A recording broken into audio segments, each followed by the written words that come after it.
All right, let's finish up chapter 6. So this is chapter 6, part 2, producing food. Let's finish producing that food. So now we're going to go through objective 6.4 up through 6.7. And a reminder, of course, we have our exam coming up, the third exam, and we're almost done, you guys. So make sure to complete that before Sunday, 11:59 p.m. as usual. And if you need to review the exam reminders, pause and take a look. Okay. So, little humor. Wow, great tree, Dad. Yep, it's organically grown on an environmentally sustainable cooperative plantation. Neat. I had to drive the truck an extra 50 miles to get it, but it was worth it, which is a lot of the theme today. Okay, so competencies have been updated. Make sure you look at that. And some updated terms for chapter 6. I removed a few, added one, so okay. Hopefully you were able to listen to Susan Werner. It's a funny song, and again, she's a delightful country singer. She's very good. So okay, we left off with modern fishing, so let's get to it. Because of the way that we are fishing, and we're fishing pretty much the same way that we are doing terrestrial agriculture. We have all the machinery to pretty much remove and maybe begin the process of wiping out fish stocks. So there is a declining wild stock, and because of that, we do have fish farms. Let's take a look at that. So, and I'm not picking on any particular fast food, by the way, but for a lot of Midwesterners, this is probably how they get their fish. Unfortunately. But and yes, and I'll admit I don't want to sound holier than thou. You might bust me at a McDonald's eating a fish fillet. I hate to say it, I know, but we do what we can. All right. So, so 2/3 of the world's fish stocks are either fished at their limit or overfished. That doesn't sound good. The UN Food and Agriculture Organization, FAO, has estimated that 70% of the fish population is now used, overused, or in crisis. That's from the World Health Organization. Some individuals will blame the whales. Yeah, they eat too much. So yeah, we just need to reintroduce the whaling industry in the West, right? But research by the Pew Foundation and the World Wildlife Federation says no. They suggest something really radical, like rebuilding overexploited stocks and ecosystems through relieving fishing pressures, improving gear selectivity. In other words, not grabbing everything in the vicinity, whether you're going to eat it or not, and also, rebuild how we fish and fishing patterns so we don't exploit and overexploit our fish and our fish reserves. So this is modern fishing. Okay, so if you are any kind of marine wildlife, you're at risk right now. So yeah, is this the whale's fault? Look at this. Look at what is brought in. So some uh, fishing when fishing boats uh, fish by use of a trawler.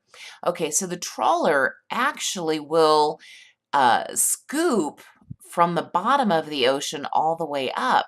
And when you do this, okay, yeah, you're probably going to get a lot of fish that you can sell and that people want to eat. But if there's coral there, or nice fragile coral, they are going to be damaged, possibly irreparably. Um, and again, you're going to get an awful lot of marine life that was unintentionally brought in. And chances are they're not going to survive that process. This is just from your textbook, figure 6.10, and this just shows the typical course of a hypothetical marine fishery. So again, when we first started out, we didn't have the huge mechanisms and equipment that we do now. So you start off and the fish are plentiful, but when they are up against those big trawlers, eventually areas are going to be overfished and you're going to have a complete collapse in time. Okay, so with then the declining wild stocks, there's a lot of interest now in fish farms, right? And the image to your right should look familiar to you, right? That's the cover of your textbook. And maybe you are wondering, what is that? This is a fish farm. So uh, here's a cartoon that just shows you pretty much how this takes place. So this allows you to manage your fish stocks. The fish get all the water, just the natural waters as they go by. And you can breed fish in here and feed the fish and then harvest the fish. You don't have to go out and get them, and you don't have to worry about predators and all that. So that sounds really great, doesn't it? Well, okay. The problem with fish farms is that many times they are containing all the toxicants, if not more, than the wild fish. And in fact, PCBs, dioxins, DDT tend to be higher, the concentrations are higher in farmed than wild caught salmon. And if you're wondering, well, how could that possibly be? Okay, think about it for just a minute. If you look at this cartoon, and here you have the fishing boats, okay, waiting to harvest, and here you have land over in the back and on the sides. Okay, well, these fish are kind of stuck next to the shoreline. Well, turns out that since they're next to the shoreline, they're going to absorb PCBs and dioxins, and it's misspelled, near shore waters, okay, that they occupy. Well, why does this make them more at risk? Okay, think about the things we've talked about before. We have runoff, right? Okay, lots of land-based pollutants, and we dump them in the ocean. And the fish are stuck right there, right where it's coming out into the ocean, and that's where it's concentrated, and that's where your fish is. Now, also consider, where are the fish farmers getting the feed? Well, a lot of fish farmers are getting feed from regular agricultural practices so they can contain pesticides and herbicides, just like everything else that we've talked about. Most fish farms are exposed to dose after dose of antibiotics as well. Why? Well, okay, if you have fish and they're grown in very confined areas, well then, okay, that can be there's a lot of feces there, there's a lot of stress, and chances for infectious diseases. So what do? You pour antibiotics into that system, just like we did before, just like the land animals, for the very same reasons. Okay? Okay, so now that you're probably depressed, what do? Okay, now not all fish farms are like this, okay, but the bigger ones are, just so you know. How do you know which ones are the good ones? Well, it is tricky. There is a website and an app. It's called the Monterey Bay Aquarium Seafood Watch Program. And I have something you can actually click on this. And, well, actually, I'll get you there just so you can see. Okay, bringing it up. And this is actually, there's a site that you look at and it will ask you, where are you looking? Where are you from? And this is what Omaha came up with. So they're telling me here are some of the best choices in Omaha, good alternatives and things to avoid here in Omaha, Nebraska. So this is kind of a nice resource. There are things there. So a lot of these things are nonprofit. So if you have a little extra pocket change after you graduate, maybe you want to donate to some of these. Okay. Also, remove the skin. It actually can reduce a lot of the contamination and a lot of the concentrations of contaminants. I know, but there you go. So here's a little joke. I don't recognize any of these fish. And you probably can't notice, but there's water bottles and lots of garbage there. Okay, kind of a joke. So this is an indoor tilapia fish farm. And I love tilapia. I really do. And you're just going to have to do a little research. That's all there is to it. Fish is so good for you, and maybe if you look around, you can find some good fish farms. Okay. All right. What about occupational hazards for the for the people who fish? Okay. Well, here's some statistics from your textbook, and I'll just go through it very quickly. But for 2006 through 2010, the annual fatality rate for fishermen was four times beyond that for coal miners. I mean, yikes. As far as the Alaskan fleet in the 1990s, they had an annual fatality rate of 119 per 100,000 individuals. Okay. And they're nearly all males. Those are the ones that are usually up there. There's sinking, there's capsizing, there's drowning and hyperthermia. There's crushing because of the equipment. All of this is pretty bad. So, yeah, this is Alaska, but this is pretty much true throughout the whole world, especially in northern waters. But that's where a lot of the good fish is. I'm a big fan of cod, and yeah, you have to go up north for that. And a lot of other seafood. You have to go up north for that. And there's a lot of hazards. Okay. All right, let's talk about going from source to table. Okay. So, food defects, food additives, and the irradiation of food. And this is usually when students perk up because they want to hear about all, the food additives and okay, is this good? Is this bad? What's the information on this one? So I'll try to enlighten you as best I can. Okay. So when we talk about the FDA, the Food and Drug Administration, their job is to consider composition properties of the additives, as well as the dose that is going to be consumed and the immediate and long-term health effects because of the consuming of these particular additives. And there are various safety factors that they have to look at. There's a website and you can click on this.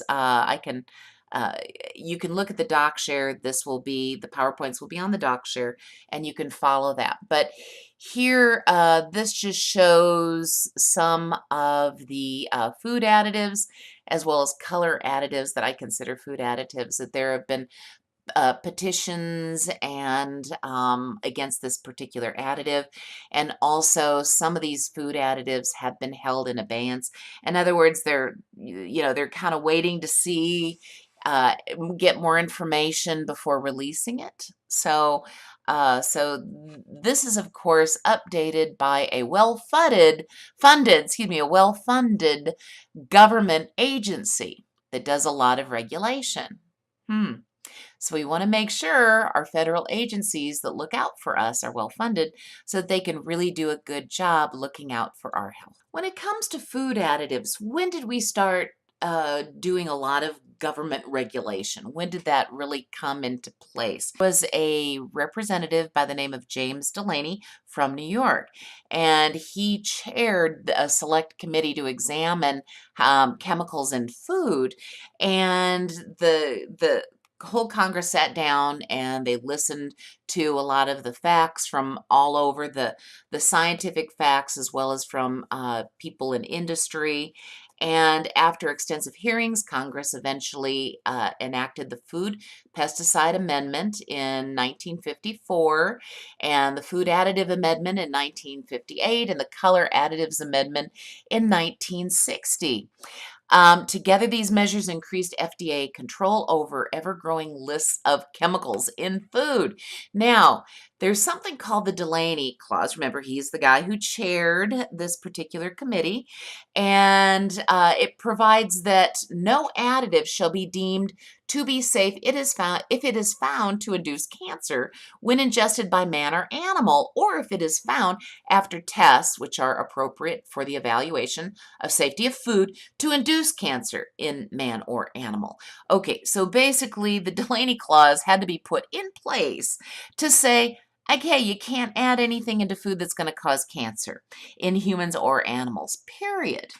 Okay, so so really, and where do they draw a line? Well, supposedly, according to the Delaney Clause, no more than 1 in a million should be at risk, actually, of having cancer.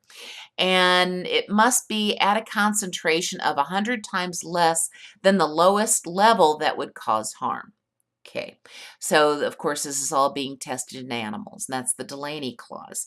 So, a lot of the information and regulations that you hear about food additives are that information will throw you back to the Delaney Clause when it has to do with cancer. Okay. Something else. There's the GROS, generally recognized as safe list. These are food additives that are considered quite natural, or we've been using them forever, and so we pretty much put it on the safe list. So the FDA says, yeah, this is okay. So a lot of natural spices, seasonings, and flavoring would be part of the GRAS list. And here's just some of those. And like I said, they're believed to be safe based on current scientific evidence, and nothing has countered that, thank goodness, because yeah, some of these are yummy, yummy. Um, there are about 670 items on the GRAS list. Okay. And but understand there's still ongoing review, and that's actually science. Science puts out the facts, and you come up with a conclusion, but it should always be open for discussion and review. If anything else comes up, then you should say, well, okay, let's re-examine this. But so far, they're still good. All right, so let's look at food defects. Okay, so and I love this picture. It's really funny. Someone having some fast food or something going, oh my goodness, this cracked me up. So food defects. These are inevitable contaminants at low levels. If you're going to process a whole bunch of food, something is gonna be in there. There just is. So molds, or mold, insect fragments, or rodent hairs. Okay, that's typically what is considered, contaminants, food defects, and it's allowed at low levels. So this is, and you probably have heard this. I remember growing up as a kid, we all had to listen to, oh my goodness, you could have so many insect legs in this food or that food, and yeah, especially everybody picked on hot dogs, if you remember. But these are just some FDA levels of natural or unavoidable defects in food. So I'm just going to talk about chocolate because that's my favorite. Chocolate can have up to 60 insect parts per 3.5 ounces. So it's about 30 parts per average chocolate bar. But okay, yeah, are you going to know? No. So I just wanted to bring this to your attention. Now, I'm a microbiologist and a scientist, and what I have found is the stuff that you don't see, that's the stuff that is most dangerous. Okay. I tend not to think about it and go, oh, well. If you go motorcycle riding and you smile a little bit, chances are you're going to be ingesting all kinds of little flying insects. There you go. But just think about this. About 2 billion people eat insects as part of their diet. In the Democratic Republic of Congo, caterpillars are abundantly available all year round in markets. Native Americans used to, they always were eating insects. It's available. Why? Why would they eat this? Well, high nutritional value, high fat, protein, vitamins, fiber. Sorry about this. I'm going to have to change some of this. Some of my spelling, sorry. Insects, golly, how easy are they to grow? They're ecological, economical, and again, a good protein source. They really are. And by the way, so the first time I heard the word mudbug, I was in Australia. And in Australia, they were selling on the menu something called mudbugs. So, and then I found out, okay, those are just shellfish, like a cross between a crayfish and a lobster. And I'm like, okay, I'm on board for that. But really, if you know that, okay, bugs and your shellfish like this, they're all arthropods and they really are put together very similarly.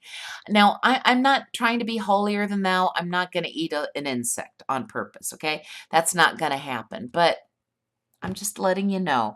Is it really so bad? I think I'd rather have a few insect legs that I didn't know about than a dioxin.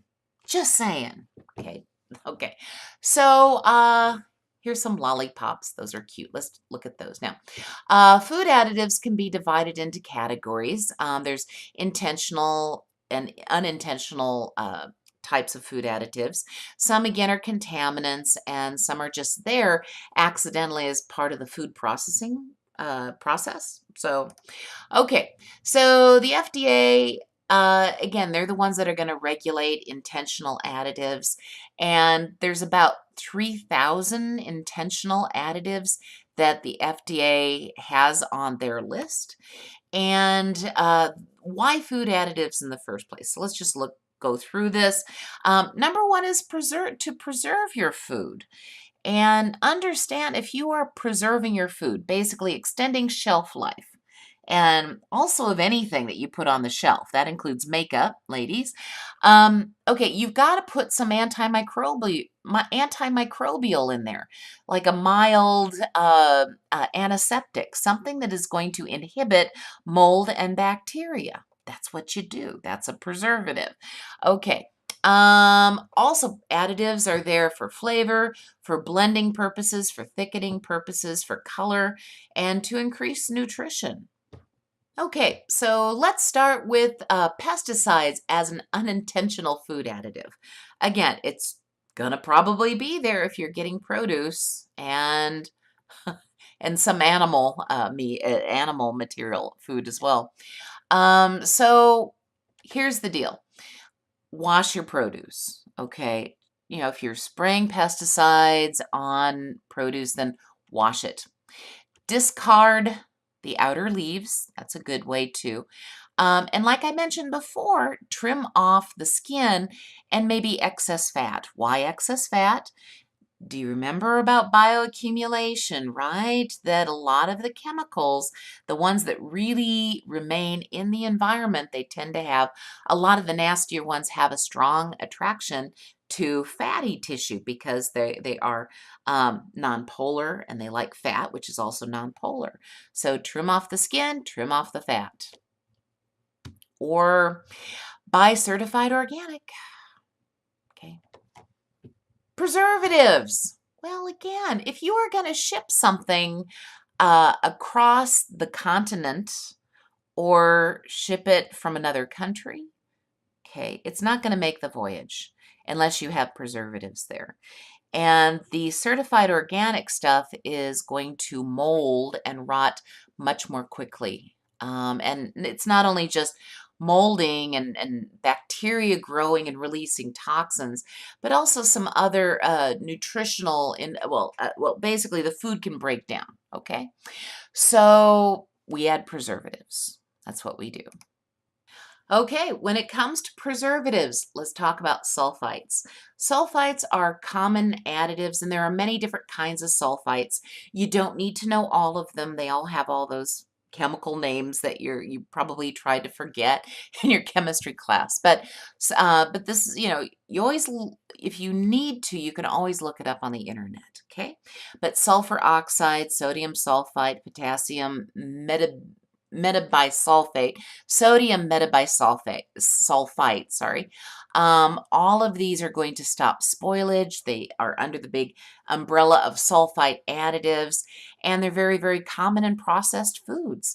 The problem with these is that, okay, it can cause anything from sensitivity, you can break out in a rash, to causing an asthma attack. So people can be very sensitive to sulfites. Also, it destroys thiamine, which we like. That's one of our important vitamins. So you might not be feeling very good. You might be feeling pretty tired and out of it.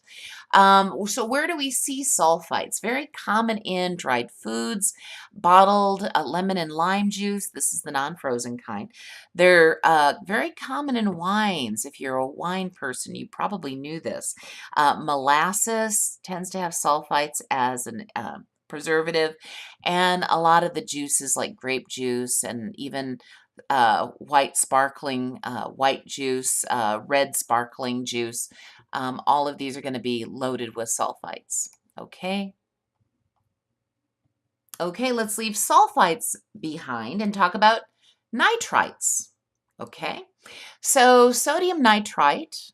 Okay, that's one of the most popular forms that we buy and is used very commonly as a preservative in meat. So the reason we do this is that it stops the meat from breaking down, the oils from turning rancid, and keeps the color nice and healthy pink. So what it does is it inhibits fatty or lipid oxidation. When oxidation occurs, things just kind of, again, they turn rancid, they turn color. It's not very good and nobody wants to eat it. So we put nitrites in there. And it also inhibits microorganisms that cause spoilage and disease. Most particularly, it will inhibit Clostridium botulinum. So, oh, does that sound familiar? Clostridium botulinum causes botulism. That particular bacterium that causes botulism makes one of the most dangerous toxins known to mankind. It is really bad. And if you have botulism poisoning, right, you kind of have droopy eyelids and, kind of it attacks the peripheral nervous system, right? If you remember that. So this will inhibit Clostridium botulinum. Well, that sounds really good. What about the risks? Of course, there are always risks. So if you remember earlier when we were talking about fertilizers, we said that nitrites and nitrates cause, and I still can't say it, methemoglobinemia. Hey, I kind of got it. So do you remember blue baby syndrome? Yeah. So we don't like that. As far as cancer, there is a link to cancer, and here is the link. So when you consume nitrites, your body, most particularly your normal microbiota in your gut, will convert those into nitrates. Okay, when they do that, sometimes the nitrates will combine with an amino acid or amines to make nitrosamines. Now, those are carcinogens in animals. So it's not what you are consuming, but it's what your body turns it into that we know is a known carcinogen. Okay. So it's the nitrosamines, excuse me. And there are a lot of chemicals that are like that. If you just, in its own form, unchanged, it's probably not a big deal. But once it is consumed, it gets changed. And there is the problem. Okay, so it's a chemical reaction that can happen regardless of the source of nitrites. Now, nitrites are commonly found also in vegetables, including celery and celery juice. Now you're probably wondering, why is she bringing this up? Well, here we go. So, do you buy Applegate products? I do, actually, because they also are good for, they don't put antibiotics in there. They tend to be fairly humane, right, with their animals. So I buy them and I will continue to buy them. However, just note that I would make these foods a sometimes food because now it says that there are no preservatives, right? But if you look at the ingredients, it's all natural ingredients. Oh. Do I not have this listed? Sorry, it's kind of hard to read, but celery powder. Can you see that? Celery powder. This is what they put in there. It is all natural, but celery is, the reason it works is because the celery has nitrites. All right. Don't be depressed. It's okay. Just consider, processed meats as a sometimes food, okay? All right. By the way, the European guidelines, and I had to take this off of the European website because I couldn't find the American guidelines, at least this specific number. So the European guidelines, a safe level for nitrites is 0.07 milligrams per kilogram per body weight per day. So, or times body weight per day. So it's a sometimes food. Don't get depressed. And this is just to show you how this all is converted. So you start off with a nitrite, it goes in, and the nitrites then are converted to nitrates.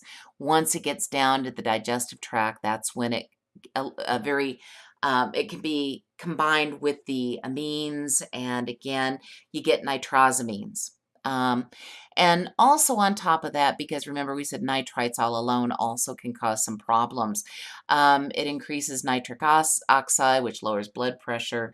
And again, but the big thing that we worry about is the carcinogenesis of this particular chemical. Okay, just consider it a sometimes food. Okay. Here are some chemicals. Maybe you haven't heard of these. BHT, BHA.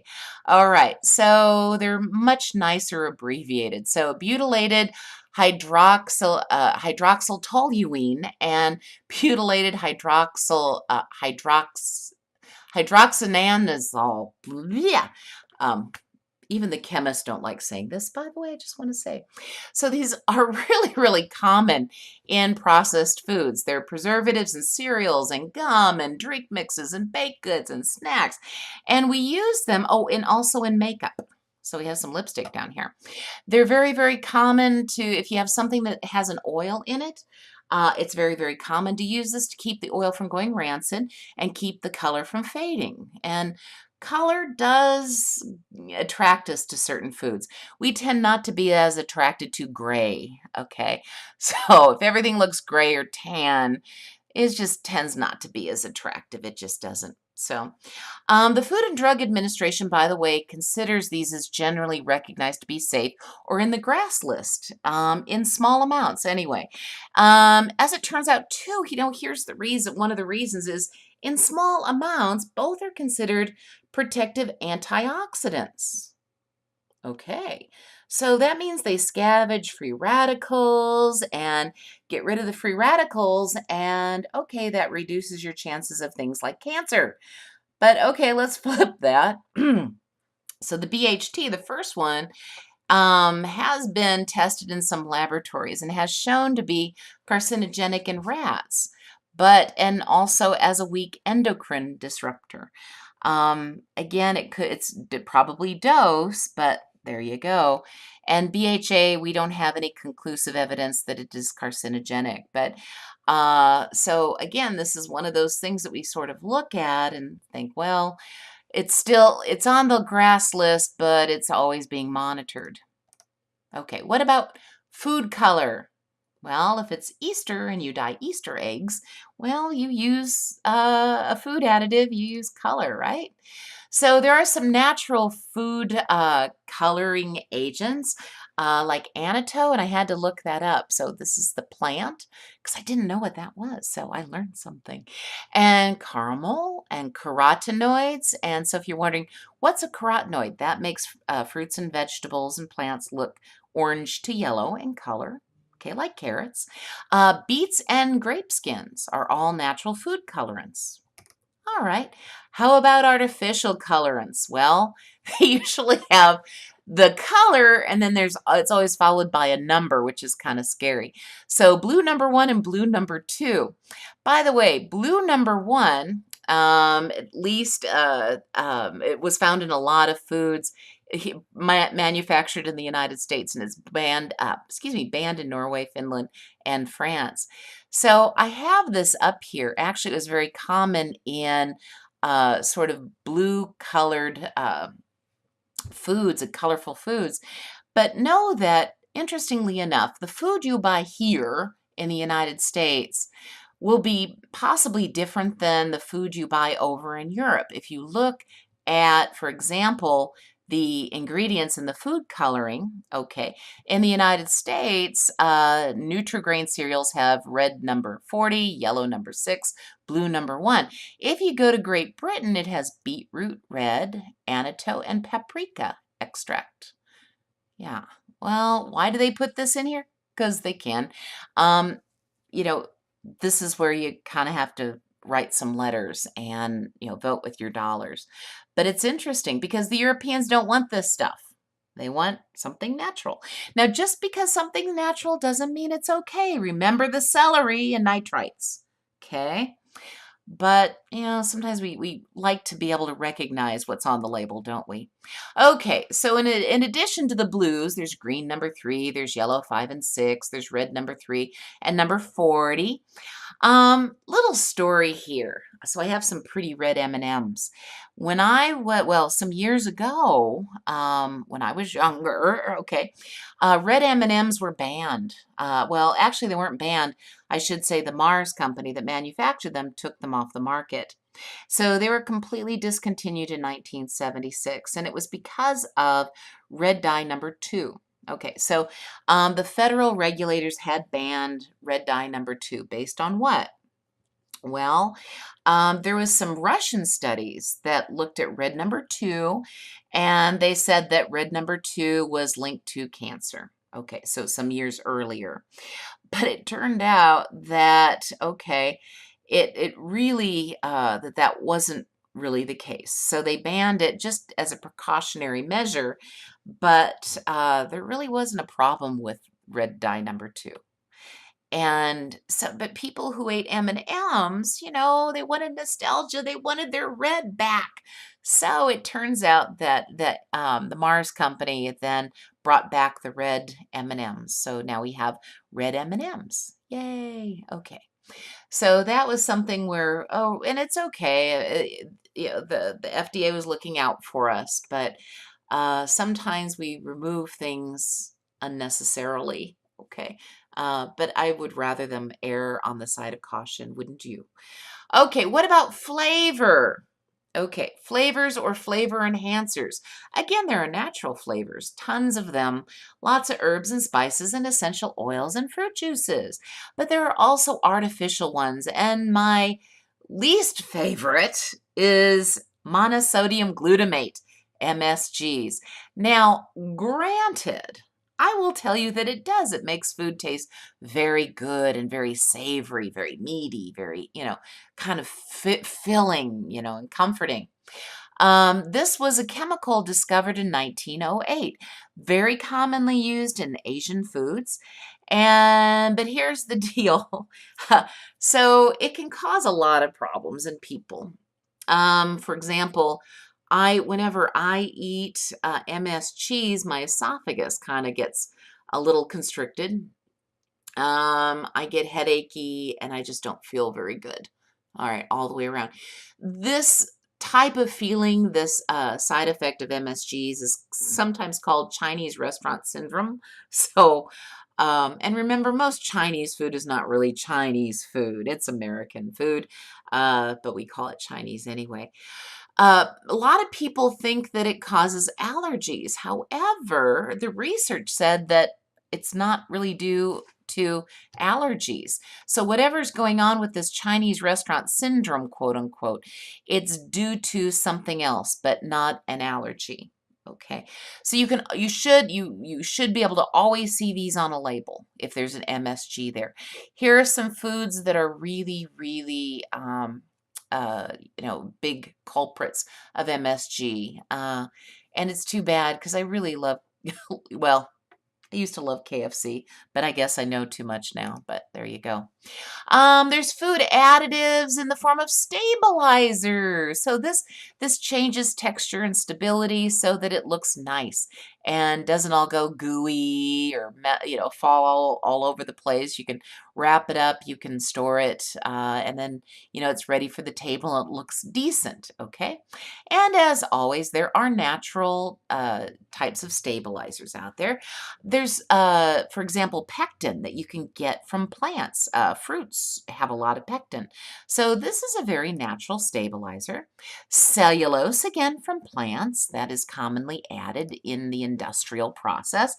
Something called agar, and agar is from red algae.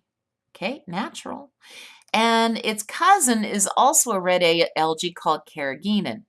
Typically, there are different species of red algae that are considered agar. other species called carrageenan. If you're ever in a research laboratory, you grow up bacteria actually on agar. For various reasons I don't have time to get into, but agar can also be sold for canning. And carrageenan, I'm going to talk about carrageenan as a stabilizer for just a moment. So if you were to get carrageenan, and to put it into food, one of the things you would do is you would boil the algae, and what comes up, the substance is kind of like a gooier kind of gelatinous material comes out of it, and that's what you would add to various foods to give it a creaminess or a stable kind of consistency. If you go, okay, after this lecture is over, what you need to do is go look around your house and just look at a few labels and look for carrageenan. And it is a natural ingredient. It is very commonly found in ice creams and creams in general. And in fact, lotions that we put on our skin, it's common in toothpaste. Very, very, very, very common. And it is natural. It is indeed. So, but here's something that I wanted to mention. Okay, there's one more use for carrageenan and some of these other algae-derived stabilizers. It is also added to some lunch meat. Okay, now some people will eat lunch meat and get stomach cramps and diarrhea and get kind of ill because of it. And they might think, oh my goodness, all I had was some ham. I must be allergic to ham. Not necessarily. You need to look at the ingredients. Did the ingredients contain carrageenan? It could just be that that the carrageenan is what is causing an allergy. Okay, so you can go have your ham and your processed lunch meat in small quantities, right? But just look at the label, make sure it doesn't have carrageenan. So yeah, a lot of people, they don't know why they're not feeling good after they eat a certain food. And a lot of times it's not the food, it's something that was put in there as a stabilizer. And again, it is 100% natural. Okay? So again, carrageenan has problems with allergies. All right, let's talk about sweeteners as a food additive. Sorry, this is one that most people want to hear about. And I have to admit, some of my information was a little bit on the old side. So I learned a lot in this class, and that always makes me very, very happy. So first of all, let's start with the natural sweeteners, okay? So by natural, of course, we do have table sugar, sucrose. And that is considered rather natural, although it is super refined. And there's a lot to be said for, I could talk about refined sugars, but there's no time for that. Take a nutrition class. Also, by saying, I also want to mention honey. Yes, honey is quite natural and it is very sweet. And some people will turn to honey thinking that it's so much better for a person than refined sugars. So sometimes they add it to their food when they're trying to lose weight. Or maybe they have type 2 diabetes, okay? And they're thinking, well, at least it's not refined sugar, it's natural. Understand that honey is so loaded with sugar.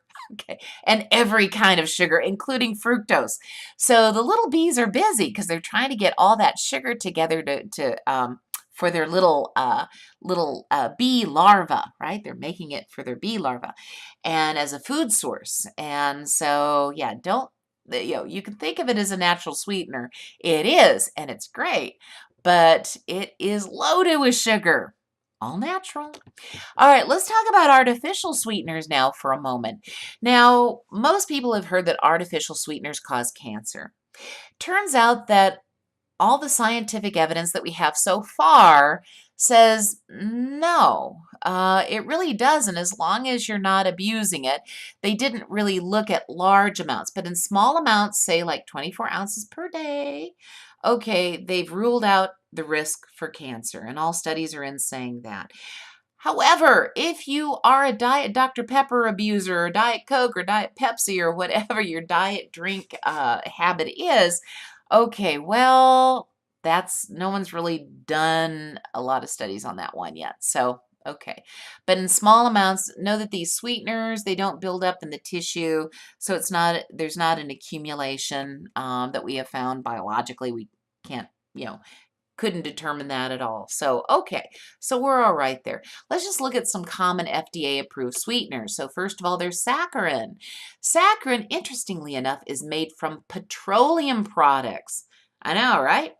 And it is 300 times sweeter than table sugar or sucrose. Most people have turned away from saccharin because it can be bitter. When I was growing up, this was kind of it. Saccharin was your artificial sweetener. This sugar, which I'm not going to try to pronounce because I'm always putting the wrong emphasis on the syllable, but this is common in chewing gum, and it's about 200 times sweeter than sucrose. Aspartame, still used, very common, about 200 times sweeter than sucrose or table sugar, so pretty darn sweet. Sucralose, made from regular sucrose, table sugar, but the way it is made, it is 600 times sweeter. Okay, stevia is not considered sugar-free, but it is a low-calorie alternative. Okay, and it is taken from natural plants, okay, naturally from plants. So here's some of the problems, though. Even though we're saying, well, in small doses, it isn't going to cause cancer. However, it really does change the way we taste and crave sweet food. So you go all day and you're drinking that Diet Dr. Pepper to keep you going, and you walk by the window of wheat fields, and you look in and they have all of those little cakes and pastries. And you're thinking, if I don't have something sweet now, I'm going to have a meltdown. And okay, so again, it does change the way we taste and crave foods. Okay. Something else, participants in a San Antonio heart study, those who drank more than 21 diet drinks per week were twice as likely to become overweight or obese as people who didn't drink diet soda. So in the long run, is it going to be beneficial? By the way, animal studies also suggest that artificial sweeteners are addictive. Funny story. Let's go back to saccharin for a moment and with this animal study. So what they did was they gave rats a choice. You can have some saccharin or you can have some cocaine. And guess what? They wanted saccharin. So that's a little scary. So, people who are on these sweeteners, if they go off, maybe it's not coming off of caffeine. It might be coming off the artificial sweetener, or at least saccharin. It sounds like that might be a possibility. So we also know that daily consumption of artificial sweeteners increases the risk of type 2 diabetes by 67%. We don't know, again, we don't know why for sure, but this is an epidemiological study saying, okay, you do this and you have, again, you're increasing your risk by 67%. So also know that when you take in these artificial sweeteners, you're missing the normal cues that your body has. There's a reason that we do crave sweet. A lot of very nutritious foods are high in sugars, okay? So like fruits and several vegetables, they have some sugar and we do crave them. And when we consume them, have an apple or an orange, we get lots of vitamins and we get fiber, and it's good. Sometimes maybe, this is really what we crave. Okay. Okay. Oh, all right. So, but you have heard, I'm sure, saccharin and bladder cancer in rats, right? Well, here's the deal. There was a ban on saccharin, so that disappeared from everybody's, from, let's just say, from your choices when getting coffee. So, yeah, and it was replaced with a lot of other things. However, here's the interesting part.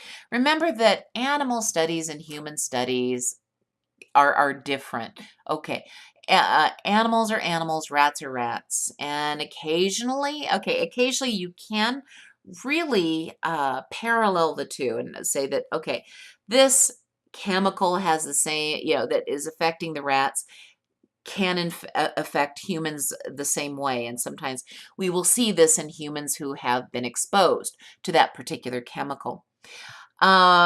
But this is one of those cases where it turns out that the effects of saccharin on rats doesn't have the same effect in humans.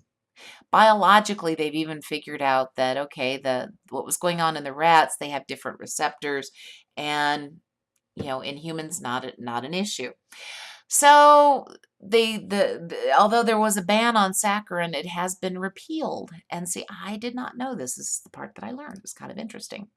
So again, there's no clear link with NutraSweet or aspartame either.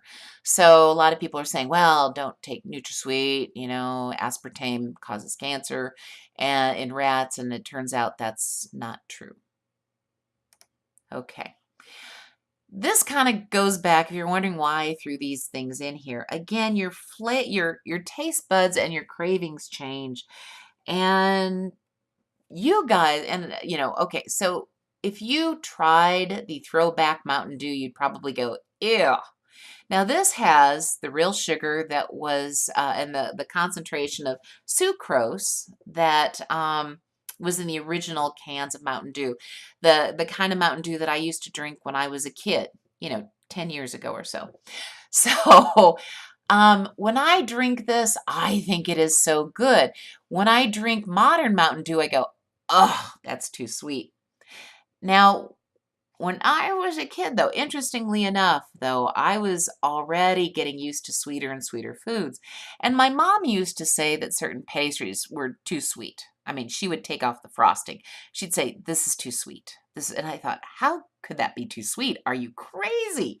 So, you know, when you think about it, generation after generation has become more and more used to more and more sweetness. And this is what we want now. So to go back in time, again, if you went back to, the days of my childhood, you go, ew. And if I went back to the days of my mom's childhood, I go, ew. So I think we need to start sort of weaning ourselves off of like 300, 600 times sweeter tastes. Just saying. And Mountain Dew, by the way, this isn't an artificial sweetened Mountain Dew. This is with high fructose corn syrup. So we need to get off the sweet kick. Just saying. All right, now let's talk about food additives that actually add nutrients into the food. And this is a pretty good practice. I think you will agree, at least for the most part. So this is to correct dietary deficiencies. So for example, if you were growing up in the United States in the 1920s or 30s, you might see young children that look like this. And they have very poor bone development. And this is a condition called rickets. So this is what you see, but there are even more problems internally because of a vitamin D deficiency. And that's due to certain foods that aren't being consumed, but also sometimes in industrial societies, people are indoors. If you are, a child laborer, you're indoors a lot, so you don't get the natural vitamin D. So we started to add vitamin D to our milk, and this occurred, well, it started in the 1920s, but it took off in the 1930s. So again, a vitamin D deficiency, by the way, we call this the condition rickets. Sometimes we add vitamin C in a lot of things, and I kind of talk about this. I would just want to talk about this briefly. But in Great Britain, there was a man by the name of James Lind, and he was trying to figure out why people were coming down with scurvy. So, and you'd have these sailors would have bleeding gums and these horrible lesions, and they'd be so sick. And so that is scurvy. And he found that if you just carried some lemons or limes on the ship and would give it to the sailors, they would not get scurvy. And in fact, it could reverse bleeding gums within just a few weeks, maybe even faster.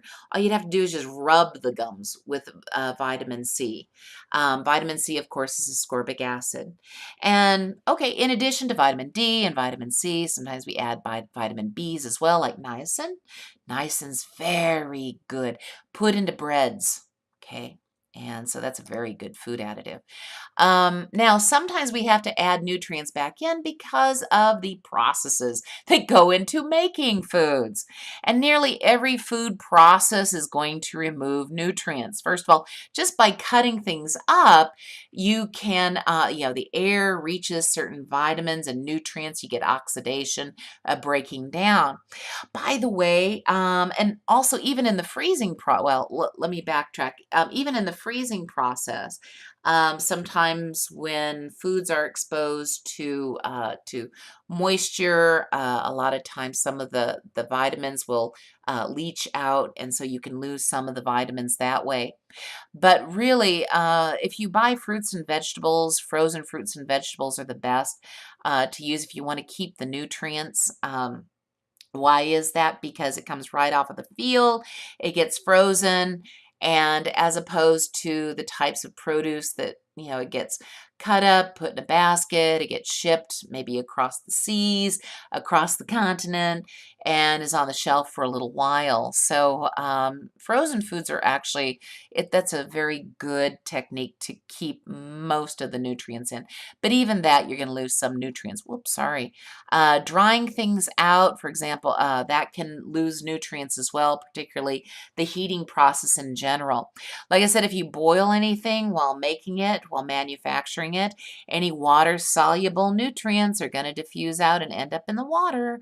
And also heat denatures proteins like vitamins and things like that. So yeah, the more you process foods, the more nutrients you lose. So sometimes the manufacturers will add some nutrients back in. But do they add everything back in? That's the question, isn't it? Okay, let's talk about hormones. Okay, so in particular, I'm going to talk about recombinant bovine growth hormone, which has little r and BGH. So recombinant bovine growth hormone.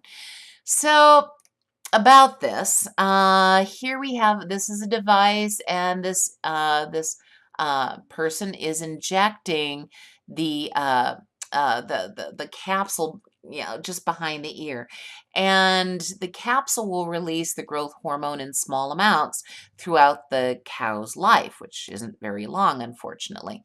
It does produce leaner meat, greater milk production if you're a dairy farmer. So, and again, the farmers, especially those in the cattle industry, they're under the gun. The profit margin is so low. I sometimes wonder why anybody goes into this. My uncle used to be in the cattle industry, and he said, "I'm out of here."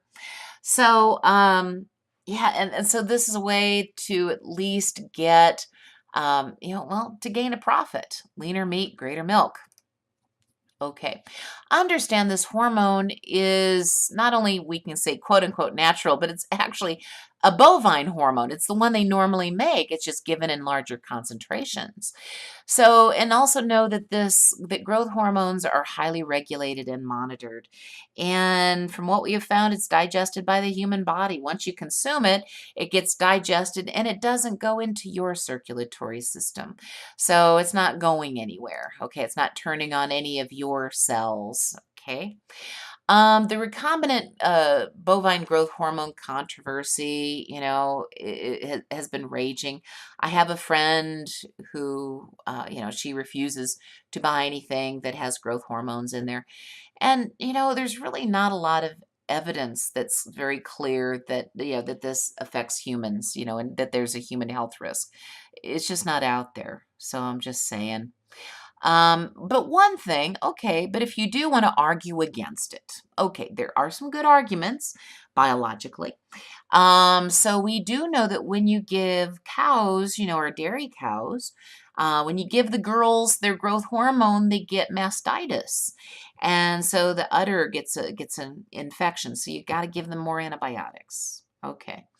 But also, if the cows are growing faster, well, then, okay, they're releasing more gas, and that does add to the carbon footprint. So, all right, so you do have those arguments, okay? So I had to put this in here. I warned you about the hormones and all of that meat and dairy you eat, so kind of funny. All right, moving on. Okay, so let's look at irradiation of food. If you don't like additives and you don't want your food to rot and you'd like to have food, strawberries in the middle of February shipped in from overseas, okay, maybe this is an alternative. So irradiation of food, again, the food is not radioactive. We already talked about that. The purpose is to kill any microorganisms that might be in there. So it will kill any insects, parasites like worms, protozoans, bacteria.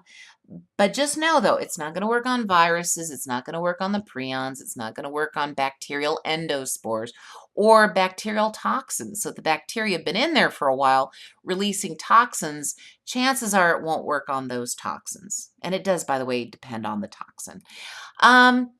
And so this is something that is done late in the processing to prevent any recontamination. So, this is assuming that everything that happened earlier was done properly. But the negatives actually are the fact that, okay, but maybe by thinking this will take care of any contamination later on, well, maybe this means that people won't look at the earlier processes to make sure everything was done that could be done to prevent contamination and spoilage. So it substitutes, any kind of upstream prevention. So maybe that makes things a little sloppy maybe in the process. It may destroy nutrients, and that would be a big issue in something that, if you had some vitamins that you wanted to protect in fruits or vegetables, whoopsie. Something else that can occur, it can create new chemicals when you hit the food with radiation. It makes what's called radiolytic chemicals. So here's what's going on. Most all foods are going to have water. When the radiation hits it, it forms, the water turns into a hydroxyl free radical, which is an oxygen and hydrogen with a little negative sign. And we're really not sure if that is a big problem or is not, but there's the potential is there. And free radicals, well, free radicals, of course, those can be bad. Yeah, we don't want them beating up on our cells. All right. So now let's look at traceability in the modern food supply system. Can you trace it? Where'd your food come from? You sure? All right. Well, let's look at the hamburger, the all-American hamburger. You have to love it, right? I do too. Okay, I'm sorry, I'm a carnivore. I grew up in the Midwest. What can I say? But let's say there was a problem. You went to a cookout and, you got these hamburgers at the hamburger meat at any, wide distributor of hamburger meat, just anything. Okay, any store that I can think of for the most part. Okay, there's only one I could think of where you could possibly trace it. But okay, if there's a problem, you all came down with E. coli 015H7, salmonella, or something along those lines, are you going to be able to trace it back to the original cow? Probably not, which is why there are usually huge recalls. So again, if there is an outbreak of 0157H7 in ground beef, you're going to be able to track it back to the original cows, the original herds. Nope, probably not. It turns out that there's really fast distribution from large slaughterhouses to many, many, many, many grocery and fast food chains nationwide. So here's a statistic. In 2014, McDonald's confirmed that its beef patties can contain the meat of more than probably 100 different cows, because it's all the cow meat gets put into one big hamburger vat. Okay, it all goes in there, and then the patties are made, and yeah, so one patty, one of these could have, parts from 100 different cows. You don't know. So tracing it back, kind of hard to do. So, and if you did look for a single source, well, that's going to increase your cost. A lot of you are college students, and it's expensive. So maybe that inexpensive McDonald's hamburger is just a treat at the end of the day. And and you don't want to think about where it came from because this is all you can afford. And you are not the only one. There are a lot of people who can't afford really expensive meat, but this is just the way it really is. Now, there are some places that you can trace your hamburger. Of course, you can go to local butchers. Again, if you go to family, if you get to know someone at the farmer's market, a lot of times it's from their herd, plain and simple. Natural grocers, they're a little easier to trace than other ones, but there you go. But for the most part, where most of us get our fast food hamburgers and beef, hard to track, you guys. Same thing with genetically modified corn. It all kind of goes into one vat. So you really can't segregate the GM corn in a lot of processes and transportation processes. And there's lots and lots of different farmers and producers, we'll say, that are involved. Can't really tell. Let's talk about organic farming and locally grown foods, my favorite topic.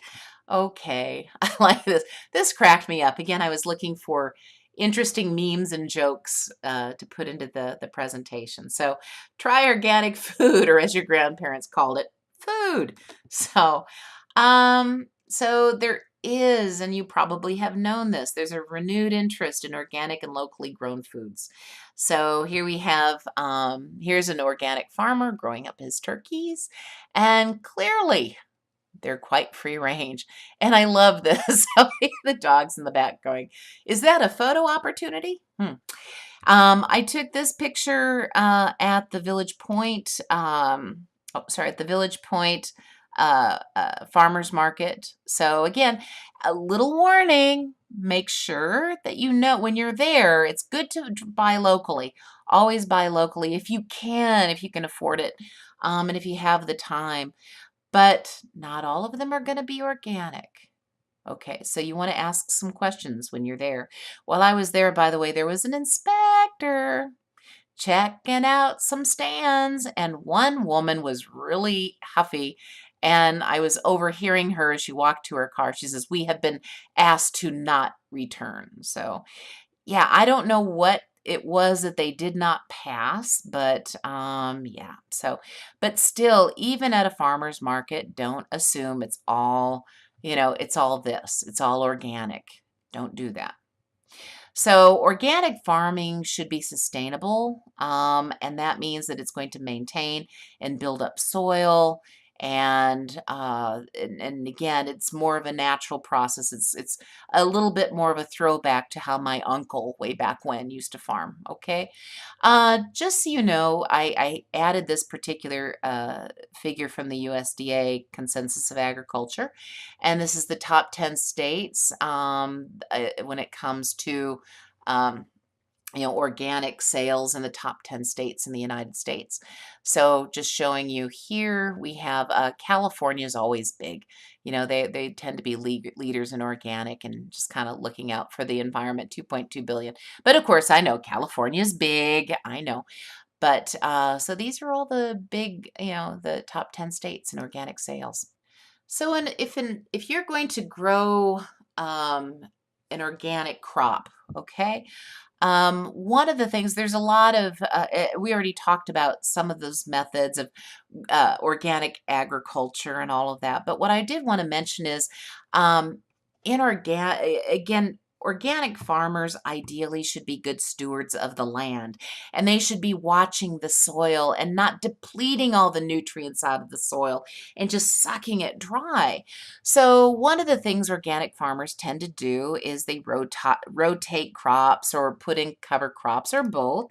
And again, organic farming, agriculture is really gaining popularity.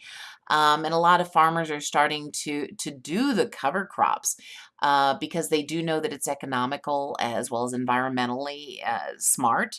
Okay, so first of all, put a crop there that's rapidly growing, like soybeans and canola, rapeseed, millet. My birds outside love the millet. And okay, you can plant these cover crops for sale. Again, if you did something like the millet, sell it to feed stores to sell for bird feeders, or, any of these are good, feed crops. But a lot of them are used for soil improvement. It turns out, especially the beans, like the soybeans, that kind of bean plant is very good at grabbing nitrogen, what we call nitrogen fixation. So the nitrogen that's just floating in the air anyway, and most of the air up there is 70% nitrogen, but it's not usable. You can't put it into plants and animals can't eat it. But there are bacteria that love these kinds of plants, such as the kinds of plants that, again, soybeans, and they will grab the nitrogen and they will convert it into usable nitrogen. So your beans and your bean plants are full of nitrogen, and when they start to break down, they release the nitrogen back into the soil. It's all very good, and again, it protects the soil as well, managing soil erosion. And not only is nitrogen taken in, but a lot of other nutrients. So again, you don't have to use the fertilizers. So get away a little bit from fossil fuels. And again, they fix nitrogen, as I mentioned before. So again, you can reduce fertilizers. And most farmers have found that it does improve their bottom line. That's assuming, of course, that they do have the land to do this. Sometimes they're under pressure. It's a hard life being a farmer, as my family members could tell you. And I don't know everything. They know far more than I do. I am a city girl, even if I do pretend that I spend summers out in the country and I'm part country. I'm a city girl, but I do have at least a little bit of an insight. And again, these cover crops that you use hold water better, and they're better adapted for this, usually the particular climate that you're in. So it's all good. Also, if you do the right kinds of cover crops, you'll attract the better insects. And some of those insects will eat the bad insects. So it's good for pest control. And you get the good insects in, and they're going to come in, they're going to pollinate, and it's all good. And here's an illustration that shows all the good things that can come from cover crops. Now, the reason I really stress this is because, well, there was a time in America's history in the United States when we just were really bad stewards of our land. And yes, we would pretty much grow anything we wanted to, and we would harvest as many times as possible. And we weren't paying attention to the land. And this is what happened. You may have heard of the Dust Bowl if you've ever had any American history class. You would have heard of the Dust Bowl. This occurred in the 1930s, and my parents grew up in this era. Luckily, my family, we were just a little bit north of the Dust Bowl. But if you were just a little bit south in the southern part of Nebraska, you would experience this. And again, this is what happens when you're poor land stewards. And I just wanted to show you that, okay, this is one of those very famous pictures of farmland. This is Kansas, I believe, this picture. But this is where the Dust Bowl occurred. And, the wind would just pick up the topsoil, what there was of it, and just blow it away. Here's some more pictures. Again, just living in the city wasn't going to really, it wasn't going to save you. Little side note, and when I was a young kid, my mom told me why all the trees, because I just thought it was, well, when I was really young, I probably thought, oh, they just grew that way. and then I thought, oh, that's so ornamental. No, it's used as windbreaks. So this is what we do so that you don't lose your topsoil when a wind kicks up. Okay. So again, organic farmers, they reject synthetic and pesticides and commercial fertilizers, and that's what they need to do. I had a little praying mantid there. When I was growing up, I loved praying mantids. They're cool. So they'll just sit there. They'll just eat insects. And by the way, if you don't like bats, if you have, issues with bats, we want to protect our bats. Bats are very good at destroying very nasty pests that hurt our crops, but also bats will eat mosquitoes, like the ones that carry, like the Zika virus and things like that. So now don't shake hands with a bat. They probably might have rabies, but all the same, bats are really important too. So, so again, when it comes to organic growing, yeah, when it comes to organic methods of growing, they might be a small percentage of U.S. agriculture, but they're getting there. And most farms and farmers again believe that they have to use the chemicals. It's what they're used to, and they're probably barely making a profit margin, if even that, as it is. So I just wanted to show you here some USDA statistics again. So this is looking at the U.S. organic food retail sales from 2005 to 2015, and this just shows you how what percentage of sales is meat, fish and poultry, condiments, snack food, breads and grains, beverages, packaged foods, dairy, and fruits and vegetables, kind of number one there. So, but everything's kind of on a subtle incline, and that's a good trend. Okay. This is from NASDAQ, though. This is just showing the increase in organic foods. The figures are in millions, by the way, not 30,000, but 30,000, well, okay, in millions, you got it. So down here, I just wanted to show you, though, if you're thinking, wow, organic's taking over.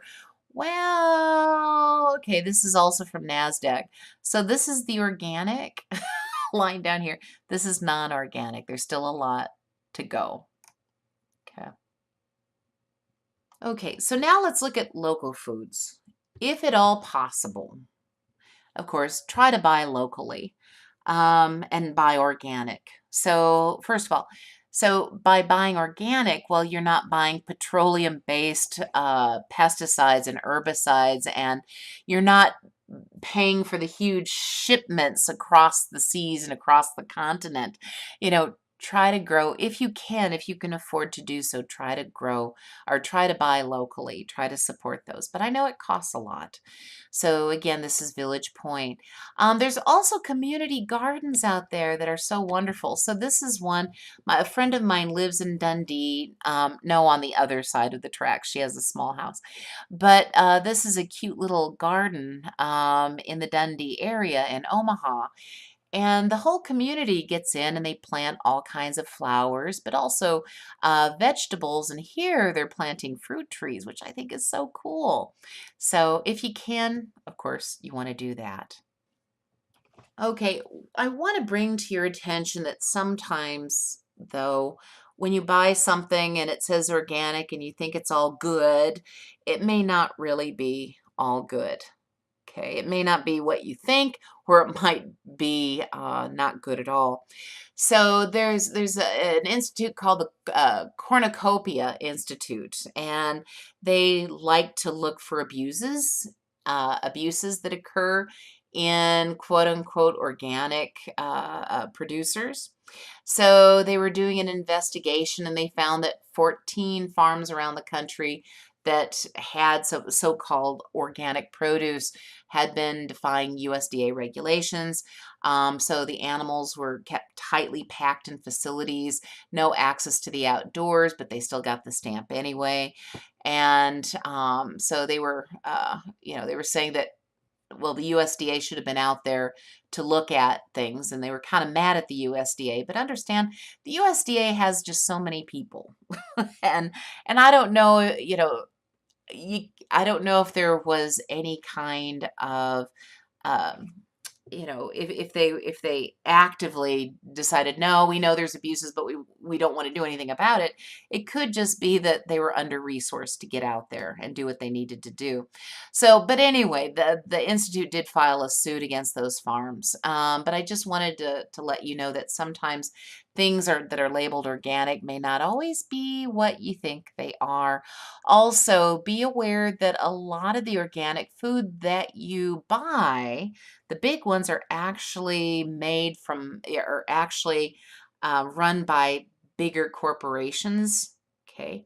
So General Mills has certain brands, Kellogg's and Kraft and ConAgra and Coca-Cola. and Dean and Dannon and Smuckers and Pepsi and Mars. So some of the things that, you're buying organic, don't always think that it's coming from the neighborhood farm. I'm not saying it's bad. I'm just saying it may not be what you perceive. So just be aware. Also, when reading labels, which you should, and I just bought this, by the way. Um, so when something says it is 100% natural, okay, know that natural means nothing when it comes to USDA labeling. Bee venom is natural. Yeah, what you're looking for is the organic label, which this one does not have. Okay. They are saying no artificial ingredients, minimal processed, all of that. So they're telling you what they do have, but natural is not certified organic. Okay. All right. So moving on to regulation of food and the activities that produce it. So the key players in all of this, first of all, you have the EPA. So EPA guy out there. Know that they are responsible for managing effects of things like pesticides on human health, as well as other things as well. But when it comes to the production of food, that's kind of their one of their major roles, not the only one, but a major role. USDA, they're there to regulate safety and as well as labeling of most meat and poultry. I thought this was kind of a cute picture. I don't know this guy, but he is a USDA kind of inspector. So I thought that was kind of good. And they're out there to make sure that everything is safe, supposedly for the the animals, for the consumers, all of that, and to label what kind of meat is the best, okay, as well as the poultry. FDA, they're the ones that are usually putting labels on food that isn't meat and poultry. So things like your cereals and ketchup and all of that. So here's FDA's label man. That cracked me up. But so they're there a lot in the labs. So they're again, they're the ones testing. They're the ones saying, okay, you need to have this in the label. And here are the labels that we need to have everybody put on the food, so forth and so on. So some of their roles do overlap. Just so you know, if you're thinking, well, I think they overlap here. Yeah, they do. They do. It just depends. So when it comes to pesticides, just know that any pesticide that is made must be registered, licensed by the Environmental Protection Agency for specific use. If used as instructed, reasonable certainty of no harm to people, and will not pose an unreasonable risk to the environment, then it can get registered, it can get passed. Okay. They also look at pesticide tolerance. For example, what's the maximum amount of pesticide residue that you can have on human food? So they would take that lettuce leaf and examine that and decide, okay, does it contain the maximum amount allowed? And here's something that I wanted to point out. Now, so EPA, she's under the microscope. You don't use a microscope to test for pesticides, but it cracked me up. But it does make a point. The EPA only tests for active ingredients, and it doesn't really tell you about the non-active ingredients and combinations. So sometimes the non-active ingredients or the combinations between two different chemicals that are put together, they might have that synergistic effect. So just so you know. So there's limits to the EPA, and they are also funded by government agencies, so they need funding. Okay, what about GMOs? So if you're a friend of mine, she wants to know if something is genetically modified. So who takes care of that? Well, okay, kind of all of them. So USDA is going to evaluate whether the genetically modified plant in the field could harm other plants. The EPA, they're there for registering any kind of pesticides that might be used, like your Roundup, and sets food tolerances for pesticides produced by genetically modified plants. The FDA, they're responsible for food safety. Again, is the genetically modified plant making a protein that's going to cause an allergy?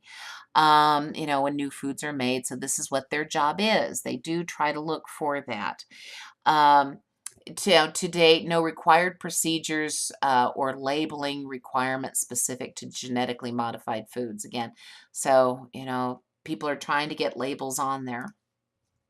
So, is there anything there for the humane slaughter of food animals? Yes, there is something called the Humane Methods of Slaughter Act of 1978. And this is something that the USDA has enforced. And it says that there has to be a veterinarian and a slaughter line inspector at each federally inspected slaughterhouse. And they do a little bit more than just looking at the treatment of animals. But they do mandate methods for slaughter, and that's all incorporated in that HACCP system. And all carcasses have to be are inspected for wholesomeness with stamped approval. There's your stamp, HACCP. Individual cuts of meat are graded based on marbling, which I have that coming up in just a little bit. And also there's a new certification stamp for beef that is grass-fed. So there you are. So here we go. If you didn't know, here's the prime, the choice, and the select cut. So here you have, again, you have just not a whole lot of marbling here. As you go up to choice, you get a little more marbling, and then your prime cuts here. You get a whole lot more marbling, and this is the USDA grading system. Okay, what about U.S. safeguards against bovine spongiform encephalopathies? So yes, your author loves to talk about prions, but it's very serious business. And there is a ban on importing animals and animal products from countries affected by BSE. Makes sense. And there's even feed bans that occur. So first, ruminant feed bans means that there's a ban on feeding ruminant protein to other ruminants. What's a ruminant? That would be a cow. So also a goat or a sheep or anything like that. Okay, so you can't feed ruminants to other ruminants. Put it in a feed pellet and say, here you go. They don't want to be, so they're not cannibalistic. Then there was a mammalian feed ban, and that was a ban on feeding mammalian protein to ruminants. So you can't go to a rendering facility and get bits and pieces of horses and put it into the cow feed. Okay, but it's a little bit hard. Again, if you go to the rendering plant, it's kind of hard separating out which is which. Like, okay, this is poultry. We can put that into the feed, but we can't put this dead horse or cat or something like that. I know. By the way, this is really interesting. This is from this is the Center for Food Safety from Hong Kong. And they have listed here in yellow countries having reported bovine spongiform encephalopathy in indigenous animals, and countries having reported BSE in imported animals. So it's kind of interesting. So I saw that and I went, ooh. So that's from there. That's their USDA equivalent. So as far as bovine spongiform encephalopathy surveillance in the U.S., we've had 4 cases to date in the United States. Not saying anything about Canada. What about conservation and management of fisheries? Well, there's something called the Magnuson-Stevens Fishery Conservation and Management Act. Something I'm sure you'll remember forever, right? But this is looking at overfishing of regional ocean fisheries, looking at environmental degradation of fisheries and accidentally catching of other species. So there is something to manage fisheries to make sure that we don't deplete and destroy these resources, but it's still a big problem. Okay. What about organic foods? There's the Organic Foods Production Act, and it sets the standards for production and handling of foods labeled as truly organic. Products from certified growers can carry the organic seal. And there we are. So what about food safety and regulatory agencies like USDA? Well, in the past, normally they would focus on controls upstream in the food supply, and not so much at safety at home and in the restaurant. And the traditional approach of, say, a USDA inspector would be what they call the poke and sniff. So just kind of looking at it and Okay, looks pretty good to me. They would probably look for signs of parasites, and again, any kind of spoilage, and look and smell the, like bacterial spoilage chemicals that might be released.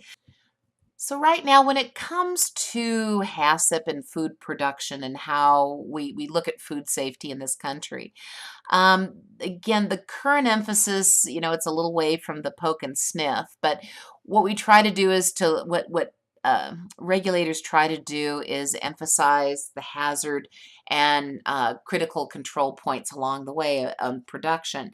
So identify potential hazards, identify critical control points in production, like how can we check things along the way, and for each critical control point, measure, okay, what measures can we take to prevent some hazard from taking place, like E. coli, right? We should have procedures in place to monitor these measures, and if something goes bad, we should have corrective action in the event that something does go wrong along the way. These procedures should ensure that the whole system as a whole does work, and of course keep very good record keeping, and that would help also with traceability.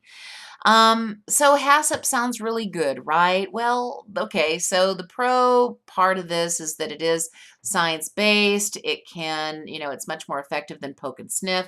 However, for the most part, inspectors are evaluating the industry's HACCP systems, and they're not really inspecting the food itself. So, if something started out really, really bad, what's the food like, from start to finish. It may not be a breakdown in the system. It might be the food was bad to start with. Okay, so that's the only thing that it doesn't do. So FDA sets food defect action levels. What's the maximum acceptable level of specific food defects? Again, the insect parts, rodent hairs, etc. Yay. The FDA is approving the food additives. They set limits and labeling requirements. So there are certain things that are exempt from approval, just so you know.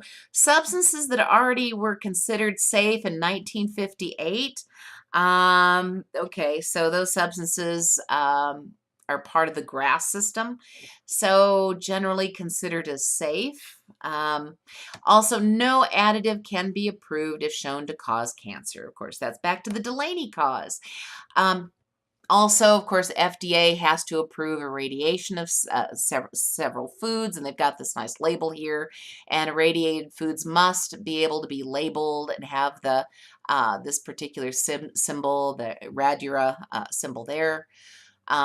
I have this wonderful little, as you're feeling a little traumatized by all of this. Okay, a quadruple environmental tragedy here today, Brian, is a whale tangled in a tuna net full of dolphins beached itself on top of egg-laying sea turtles and was hit by a gas-guzzling SUV. So it seems a little overwhelming. And if you're thinking, okay, I don't care anymore, I'm just going out and I'm just going to get a hamburger from my favorite fast food restaurant. So let's just kind of talk about things and summarize and bring this all together. Can we go back to the old family farm? We really can't. At least, unless we are forced to do so, and we would not like that change.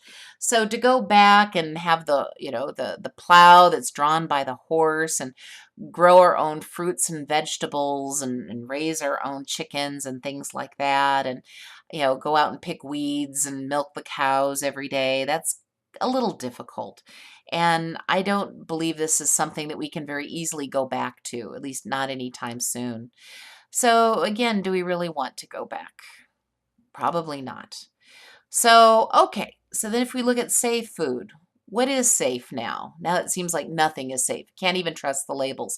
Well, yeah, but read the labels. Okay, read the labels carefully. Do a little investigation also on the internet. You could grow your own food. That is a nice option, and I I used to have gardens all the time. I don't have time now. You're probably like that too. So that doesn't work for everybody. So maybe find someone who can and just say, I am willing to pay a little more. Try to buy local, Try to buy, locally organic, not just local, but organic. Just because you have a, Farmer Brown who lives close to you doesn't mean that he doesn't use pesticides. Okay. You don't know. You have to ask those questions. So research the organic farm. Okay. If you're going to eat fish, again, go on the internet, research the fish. Oops, it wasn't supposed to come up like this, but be involved as a citizen and as a consumer. Write emails to to certain corporations. Say, I would prefer you did it this way.